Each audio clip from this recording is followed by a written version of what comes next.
Class. आज हम section C का सॉल्यूशन देखेंगे।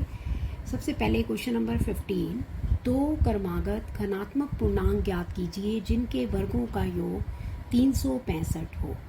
तो यहाँ हम मान लेंगे, माना दो क्रमागत धनात्मक पूर्णांक x और x प्लस 1। अब हम क्या करेंगे, हमें दे रखा है कि इनके वर्गों का योग 365 हो। तो x का वर्ग प्लस x प्लस 1 का वर्ग बराबर 365। a प्लस b के वर्ग की मदद से इसको खोलेंगे। x का वर्ग प्लस x का वर्ग plus 1 plus 2x is equal to 365। तो ये बन गया 2x की 2 जमा 2x माइनस 365 को इस तरफ ले आएंगे लेफ्ट साइड में, तो 1 माइनस 365 तो माइनस 364 इज इक्वल टू 0। दो इसमें से कॉमन ले लेंगे तो ये हमारे पास बन जाएगा x की 2 प्लस x माइनस 182 बराबर 0। अब हम इसके, ये हमारे पास क्वाड्रेटिक इक्वेशन आ गई, द्विघात समीकरण आ गई। इसको हम फैक्टराइजेशन मेथड से सॉल्व करेंगे कि जोड़ें तो प्लस का 1, गुना करें तो माइनस 182। तो हम ये ऑब्जर्व कर रहे हैं कि ये फैक्टर बनेंगे 14 और 13। तो ये बन जाएगा एक्स स्क्वायर जमा 14x माइनस 13x माइनस 182 बराबर 0। x कॉमन लेंगे फर्स्ट टू टर्म्स में से, तो x कॉमन लिया तो x प्लस 14 माइनस 13 कॉमन लिया तो x plus 14 is equal to 0। तो हमारे पास फैक्टर्स बन गए x प्लस 14 और x minus 13 is equal to 0। पहले हम लिखेंगे या तो x plus 14 is equal to 0, तो x की वैल्यू माइनस 14 आ गई, और दूसरे फैक्टर को 0 रखेंगे तो x minus 13 is equal to 0, तो x की वैल्यू 13 आ गई। माइनस में हम लेंगे नहीं क्योंकि हमारे पास धनात्मक पूर्णांक चाहिए थे, पॉजिटिव इंटीजर्स चाहिए थे, तो इसमें x की वैल्यू आ गई 13। अगर x 13 है तो पहला धनात्मक पूर्णांक 13, तो अगला 13 प्लस 1 14, तो इसका आंसर हो गया 13 और 14। अब हम स्टार्ट करेंगे क्वेश्चन नंबर 16।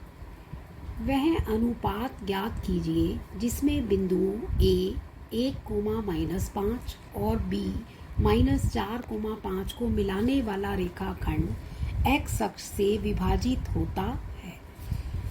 इसके लिए हम क्या करेंगे, a और b जो दो बिंदु हैं उनको मिलाने वाला रेखाखंड ए बी हो गया। तो ए बी रेखाखंड मान लेंगे कि p बिंदु पर x अक्ष से विभाजित होता है। हम ये लिखेंगे, माना p बिंदु ए बी रेखाखंड को x अक्ष पर k अनुपात 1 में विभाजित करता है। अगर ये k अनुपात 1 में विभाजित करता है तो हम यहाँ विभाजन सूत्र लगाएंगे। विभाजन सूत्र से ये किस अक्ष पर विभाजित कर रहा है, हमारे पास x अक्ष पर। x अक्ष पर y निर्देशांक क्या होता है, 0। यहाँ से हम विभाजन सूत्र से y निर्देशांक निकालेंगे। 5 की k से गुना करेंगे, 5 के 1 की -5 से गुना करेंगे, -5 अपॉन k प्लस 1, और उसको किसके इक्वल रख देंगे, 0, क्योंकि हमें पता है कि x अक्ष पर y निर्देशांक क्या होता है, 0। तो यहाँ से हमारे पास आ गया कि 5 के -5 क्रॉस मल्टीप्लाई करेंगे तो 0 के इक्वल हो गया, तो 5 के बराबर 5, तो k की वैल्यू आ गई 1। तो इससे हमारे पास आ गया कि जो अनुपात होगा 1:1। यही हमें चाहिए था कि अनुपात ही ज्ञात करना था। अनुपात हमारे पास आ गया 1:1। नाउ अब हम आएंगे क्वेश्चन नंबर 17 पर। क्वेश्चन नंबर 17 प्रायिकता का है। 52 पत्तों की अच्छी प्रकार से फेंटी गई एक गड्डी में से एक पत्ता निकाला जाता है, तो कुल पत्ते कितने हो गए, 52। और निम्नलिखित को प्राप्त करने की प्रायिकता ज्ञात करनी है। सबसे पहला पार्ट है, हुक्म का पत्ता होना चाहिए, स्पेड का कार्ड होना चाहिए। हुक्म के पत्ते हमारे पास कितने होते हैं, 13। तो संभावित परिणाम तो हो गए 13 और कुल परिणाम हो गए 52। प्रायिकता का हमें पता है, सूत्र होता है संभावित परिणामों की संख्या बटा कुल परिणामों की संख्या। तो इसका आंसर हो गया 13/52। कैंसिल आउट करके आ गया 13 एकम 13, 13 चौक 52, आंसर आ गया 1/4। ये फर्स्ट पार्ट का हो गया हमारा 1/4 आंसर। आगे है, रेड फेस कार्ड चाहिए, लाल रंग का तस्वीर वाला पत्ता। हमें पता है कि कुल फेस कार्ड 12 होते हैं, आधे लाल और आधे काले। तो हम क्या करेंगे कि अब हमारे पास लाल तस्वीर वाला पत्ता चाहिए। तो लाल रंग का तस्वीर वाला पत्ते की प्रायिकता निकालनी है, तो वो हमारे पास हो जाएगी 6/52। तो 6/52 को जब हम कैंसिल करेंगे तो ये हमारे पास आ जाएगा 3/26। तो इसका आंसर हो गया 3/26। उसके बाद हम नेक्स्ट स्टार्ट करेंगे कि jack of hearts. Jack of hearts का मतलब है कि हर्ट में कितने जैक होंगे। हर्ट होते हैं पान का गुलाम, तो एक ही गुलाम होगा पान में। तो हमारे पास पान के गुलाम की प्रायिकता क्या हो जाएगी, वही संभावित परिणाम 1 और कुल परिणाम 52, तो प्रायिकता हो गई 1/52। इसके साथ हमारा सेक्शन सी कंप्लीट हुआ। देखिए अब हम स्टार्ट करेंगे सेक्शन डी। इसमें हमारे 5 मार्क्स के क्वेश्चन हैं, 2 ही क्वेश्चन हैं सेक्शन डी में। सबसे पहले थ्योरम आई हुई है, देखिए, सिद्ध कीजिए यदि त्रिभुज की एक भुजा के समांतर अन्य 2 भुजाओं को अलग अलग बिंदुओं पर प्रतिच्छेद करने वाली रेखा खींची जाए तो अन्य 2 भुजाएं एक ही अनुपात में विभाजित हो जाती हैं। इस थ्योरम ये पढ़ने से हमें पता चल गया कि ये थेल्स प्रमेय है आपकी। थेल्स प्रमेय में क्या होता है कि हमने क्या किया, सबसे पहले हम फिगर बनाएंगे। एक त्रिभुज लिया ABC। त्रिभुज ABC में एक भुजा के समांतर यानी कि BC के समांतर L हमने एक रेखा खींची है जो कि किसके समांतर है, BC के। वो AB रेखाखंड को और AC रेखाखंड को D और E बिंदु पर प्रतिच्छेद करती है। और हम इंग्लिश में भी बताना चाहें तो बता सकते हैं कि in a triangle ABC a line L parallel to BC divides the sides AB at a point D and AC at point E respectively. Now we want to prove, अब हम क्या प्रूव करना चाहते हैं कि इनका जो रेशो है वो इक्वल होगा, यानी कि AD/DB बराबर AE/EC। ये हम सिद्ध करना चाहते हैं कि इनका अनुपात जो है बराबर है AD और DB का, AE और EC का अनुपात बराबर है। इसको प्रूव करने के लिए हमें कंस्ट्रक्शन करनी पड़ेगी, रचना करनी पड़ेगी। रचना में हमने क्या करना है, B को E से, C को D से ज्वाइन कर लिया, मिला दिया, और DM परपेंडिकुलर AC पर और EL परपेंडिकुलर AB पर खींचा। अब देखिए हमारे पास ये कंस्ट्रक्शन हो गई। कंस्ट्रक्शन करने के बाद हम स्टार्ट करेंगे प्रूफ। प्रूफ में हमारे पास है, सबसे पहले हम ट्राइंगल लेंगे ADE, ये दिस वन ADE ट्राइंगल लेंगे और BDE ट्राइंगल लेंगे। ADE अपॉन BDE का रेशो लेंगे। हमें पता है कि किसी भी त्रिभुज का क्षेत्रफल क्या होता है, 1/2 गुना बेस गुना हाइट, आधार गुना ऊंचाई। तो यहाँ आधार मेरे पास AD है और ऊंचाई EL है, तो हमारे पास बन गया 1/2 इंटू AD इंटू EL। और BDE त्रिभुज का लूंगी क्षेत्रफल, तो ये मेरे पास हो जाएगा 1/2 into BD into EL। Half से हाफ कैंसिल आउट हो गया, EL से EL कैंसिल आउट हो गया, हमारे पास बन गया AD अपॉन BD। ये इसको हम फर्स्ट इक्वेशन कंसीडर कर लेंगे। अब हम लेंगे ट्राइंगल ADE का क्षेत्रफल और CDE का क्षेत्रफल। ध्यान से देखिए, CDE का क्षेत्रफल, तो इसमें हम बेस कंसीडर करेंगे अब की बार AE, तो हाइट हो जाएगी DM, तो ये बन गया 1/2 इंटू AE इंटू DM। और जब हम CDE ट्राइंगल के लिए लेंगे तो इसमें बेस हो जाएगा CE और हाइट इसमें भी क्या रहेगी, DM, तो ये बन जाएगा 1/2 इंटू EC इंटू DM। इधर भी हमारा हाफ से हाफ कैंसिल आउट हो गया, DM से DM भी कैंसिल आउट हो गया, तो ये हमारे पास बन गया AE अपॉन EC। से इक्वेशन नंबर 2।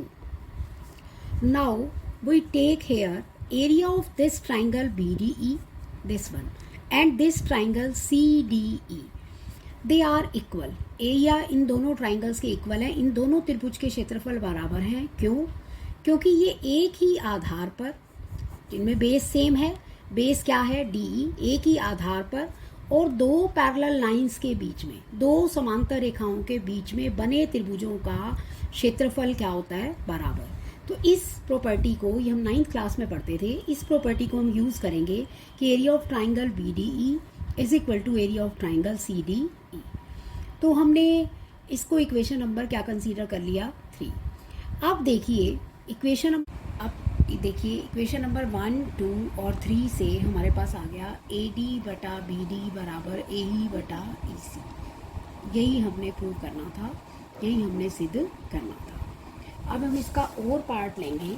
इसका और पार्ट में क्या है, एक त्रिभुज ABC की भुजाएं AB और BC तथा माध्यिका AD एक अन्य त्रिभुज PQR की भुजाएं PQ और QR तथा माध्यिका PM के क्रमशः समानुपाती हैं। तो हमें दर्शाना है कि त्रिभुज ABC समरूप है त्रिभुज PQR के। सबसे पहले हम फिगर बनाएंगे। दिस इज ट्राइंगल ABC, त्रिभुज ABC and this one is PQR। इसमें हमारे पास AD एक माध्यिका है, PM एक माध्यिका इस त्रिभुज में है। हमें गिवन क्या है, सबसे पहले हमें गिवन है कि भुजा AB और PQ, भुजा BC और QR और माध्यिका AD और PM क्रमशः समानुपाती हैं। इनका अनुपात जो है बराबर है। प्रूव हमने ये करना है कि ये दोनों त्रिभुज क्या हैं, समरूप। इसके लिए हम छोटी त्रिभुज कंसीडर करेंगे ABD और PQM। ध्यान से देखिए, इसमें AB भुजा बटा PQ भुजा, AD भुजा बटा PM भुजा ऑलरेडी गिवन है, हमें इक्वल है, और BC और QR भी इक्वल हैं। ये हमें गिवन है क्योंकि हमें मालूम है कि AD एक माध्यिका है और PM भी एक माध्यिका है। माध्यिका की ये प्रॉपर्टी होती है कि माध्यिका सम्मुख भुजा को दो समान अनुपात में विभाजित करती है, यानी कि जो BD है वो हमारा हाफ ऑफ BC है और जो QM है वो हाफ ऑफ QR है।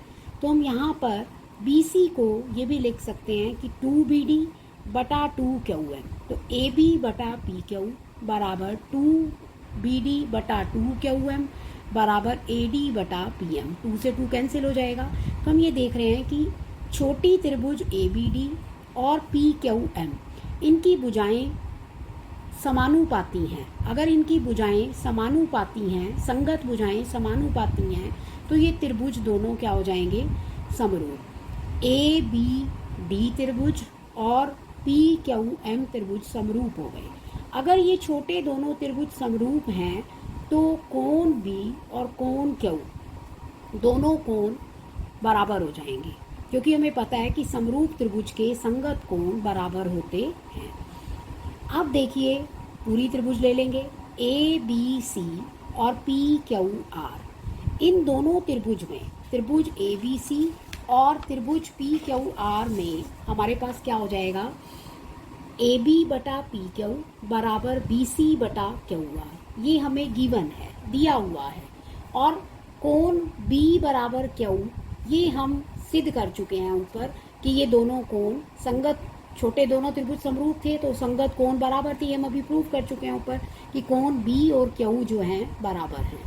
तो S से S समरूपता नियम से, S से S समरूपता नियम से त्रिभुज ABC और त्रिभुज PQR हमारे पास क्या हो जाएगा, समरूप। यही हमने क्या करना था, सिद्ध। Now take question number 19। इस पार्ट का लास्ट क्वेश्चन है, क्वेश्चन नंबर 19। निम्नलिखित आंकड़ों का बहुलक ज्ञात कीजिए या मॉड फाइंड कीजिए।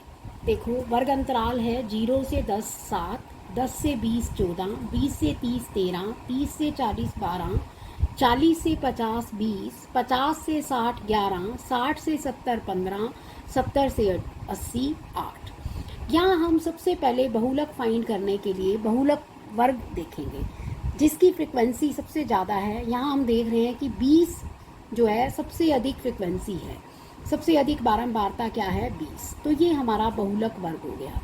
बहुलक वर्ग छांटने के बाद हमें मालूम है कि जो बहुलक का सूत्र होता है वो हमारे पास होता है L प्लस H गुना F1 minus F0 upon 2F1 minus F0 minus F2। इसमें L क्या है, बहुलक वर्ग की लोअर लिमिट, वो हमारे पास क्या है, 40। और H वर्ग अंतराल की चौड़ाई वो कितनी है, 10। F1 हमारे पास क्या है, 20। और F0 जो है बहुलक वर्ग से ऊपर वाले वर्ग की फ्रिक्वेंसी होती है, वो हमारे पास है 12। और F2 उससे नीचे वाले की फ्रिक्वेंसी होती है, वो हमारे पास क्या है, 11। ये सारे मान हम इसमें रख देंगे सूत्र में, तो ये बन जाएगा 40 प्लस 10 गुना 20 माइनस 12 बटा 2 गुना 20 माइनस 12 माइनस 11, ये बन गया 40 प्लस 10 गुना 20 में से 12 गया 8 बटा 20 दूनी 40 माइनस 12 और 11 को जोड़ लिया, दोनों नेगेटिव टर्म्स थी, 23 आ गया। तो 10 अठे 80, 40 में से 23 गया 17, तो हमारे पास बन गया 40 प्लस 80 बटा 17।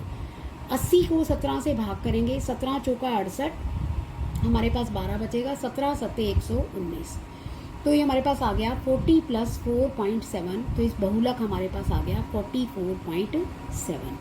तो ये हमारा क्वेश्चन नंबर 19 में बहुलक ही फाइंड करना था और बहुलक आ गया 44.7।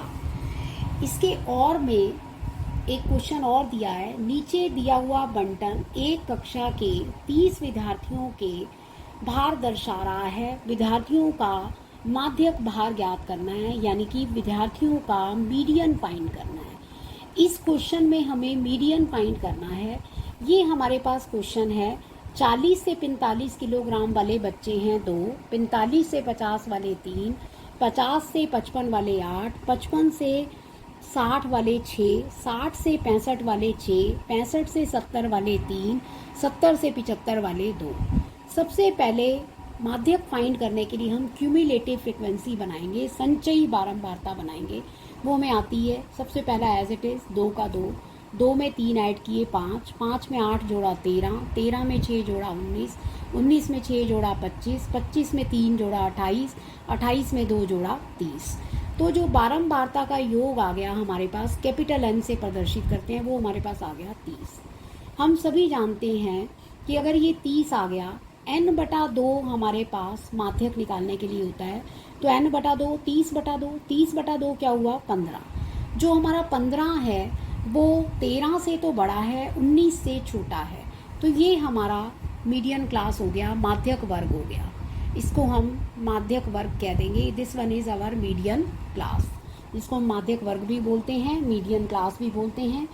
इसमें मीडियन क्लास की जो लोअर लिमिट है L है वो 55, H हमारे पास 5, n/2 हम निकाल चुके हैं 15, फ्रिक्वेंसी इस माध्यक वर्ग की 6, और CF होता है कि इस माध्यक वर्ग से जस्ट प्रिसीडिंग वाली फ्रिक्वेंसी, ऊपर वाली फ्रिक्वेंसी वो कितनी है 13, तो CF हमारे पास हो गया 13।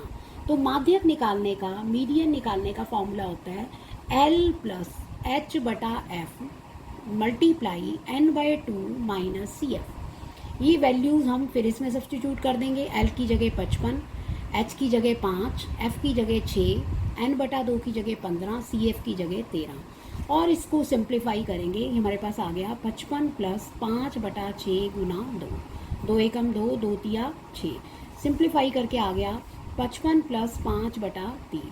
इसको सॉल्व करेंगे तो ये आ गया 3 एकम 3, 2, 3 छीक 18, 2, 3 छीक 18, तो ये हमारे पास आ गया 56.66।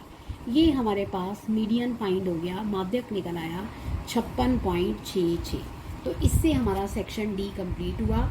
सेक्शन डी, इसके बाद हम सेक्शन ई नेक्स्ट वीडियो में करेंगे, जो सोर्स बेस्ड क्वेश्चन है, केस स्टडी का क्वेश्चन है, इसको हम नेक्स्ट वीडियो में करेंगे।